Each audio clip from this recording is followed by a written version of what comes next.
Okay, we got the switch in, we got all the pots in, the input jack. Now it's time for the pickups.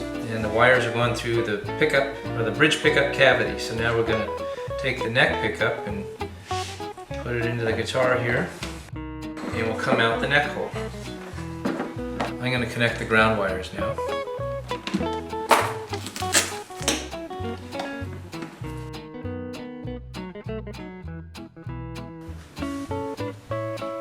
I'm going to use some tape or heat shrink to protect that joint so it doesn't touch any of the hot joints on the pots, which would ground out the system. I'm using heat shrink. You can just use masking tape or electrical tape. Now we want the pickups to mount here.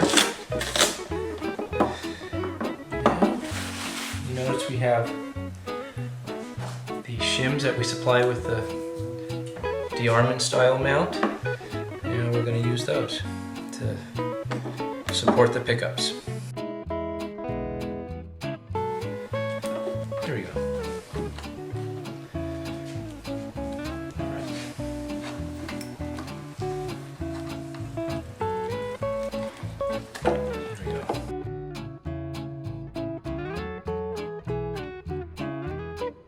Now we can attach these to the top, and these risers are foam.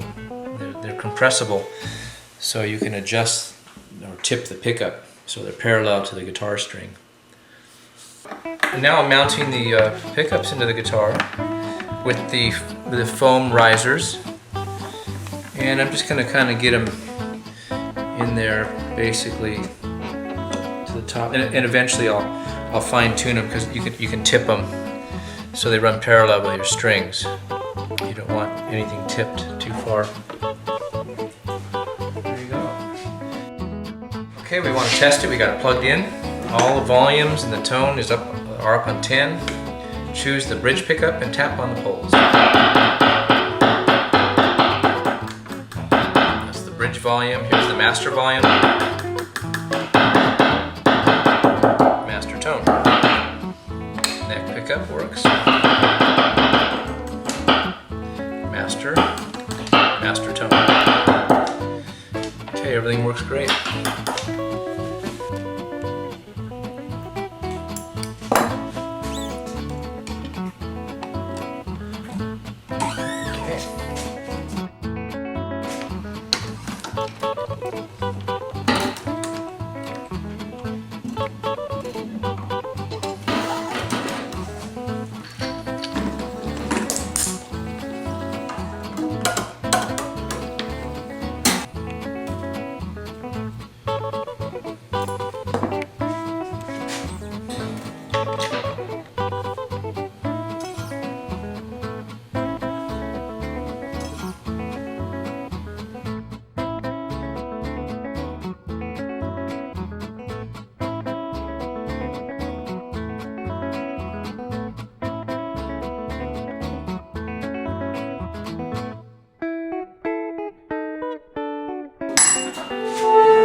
The great thing about this compressible shim is you can tip the pickup.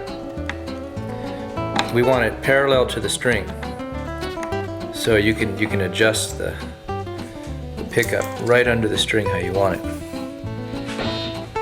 And I'm looking for 5/30 seconds, just a good place to start, to the bottom of the low E string. Okay, got the new strings on. We want to evenly stretch them.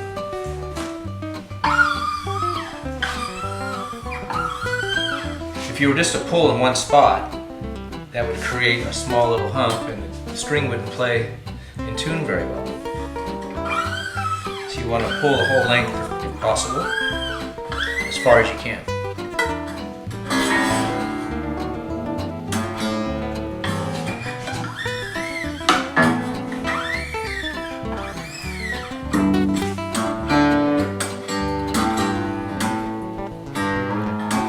Now we're going to test it. Bridge pickup.